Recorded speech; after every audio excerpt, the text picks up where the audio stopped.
Hey everyone, welcome back to another video. അപ്പോൾ ഞാൻ ഇന്നിവിടെ വന്നിരിക്കുന്നത് നഗറ്റ്സിൻ്റെ റെസിപ്പിയുമായിട്ടാണ്. അപ്പോൾ നമുക്കതിന് ആവശ്യമായ ഇൻഗ്രീഡിയൻസ് എന്തൊക്കെയാണെന്ന് നോക്കാം. 500 gram ബോൺലെസ് ചിക്കൻ കുഞ്ഞു കുഞ്ഞു പീസാക്കി എടുത്തേക്കുന്നതാണത്.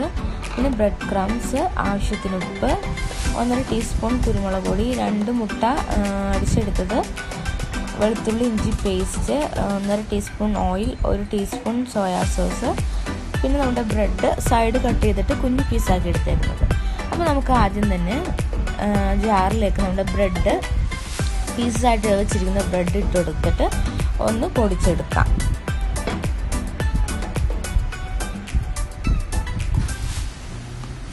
ഓക്കെ, ഇത് നന്നായിട്ട് പൊടിഞ്ഞിട്ടുണ്ട്. നമുക്കിനി ഇതിലേക്ക് നമ്മുടെ ചിക്കൻ ഇട്ട് കൊടുക്കാം. അപ്പോൾ ബോൺലെസ് ചിക്കൻ എടുക്കാൻ പ്രത്യേകം ശ്രദ്ധിക്കണം. ഓക്കെ, ഇനി അതിലേക്ക് കുരുമുളക് പൊടി ഇട്ട് കൊടുക്കാം, വെളുത്തുള്ളി ഇഞ്ചി പേസ്റ്റ്,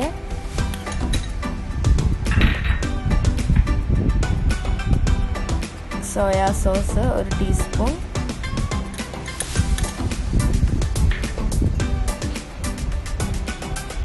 പിന്നെ ആവശ്യത്തിന് ഉപ്പ് ഇട്ട് നന്നായിട്ടൊന്ന് ബ്ലെൻഡ് ചെയ്തെടുക്കാം.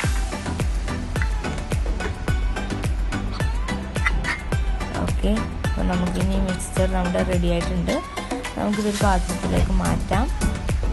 പിന്നെ നമുക്കതിലേക്ക് ഒരു ടീസ്പൂൺ ഓയിലും കൂടി വെച്ചിട്ട് നന്നായിട്ടൊന്ന് കുഴച്ചെടുക്കാം.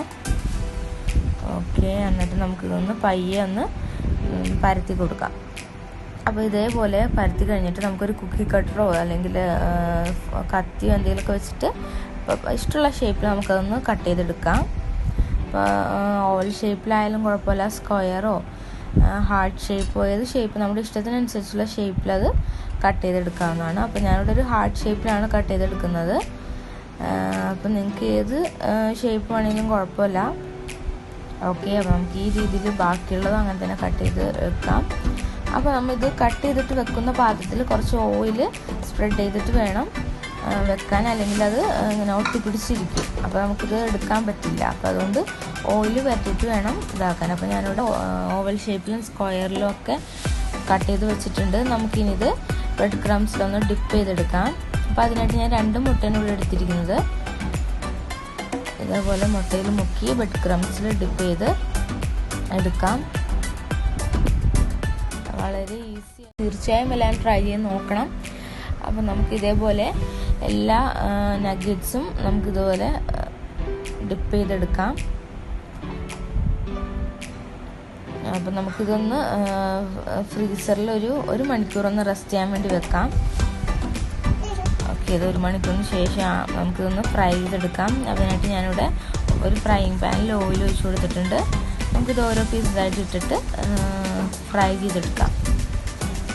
കുട്ടികൾക്കൊക്കെ വളരെ ഇഷ്ടപ്പെടുന്ന ഒരു ഐറ്റമാണ്. അപ്പോൾ തീർച്ചയായും എല്ലാം ട്രൈ ചെയ്ത് നോക്കണം. ഇത് ആയിട്ടുണ്ട്, നമുക്കൊന്ന് മറിച്ചിട്ട് കൊടുക്കാം.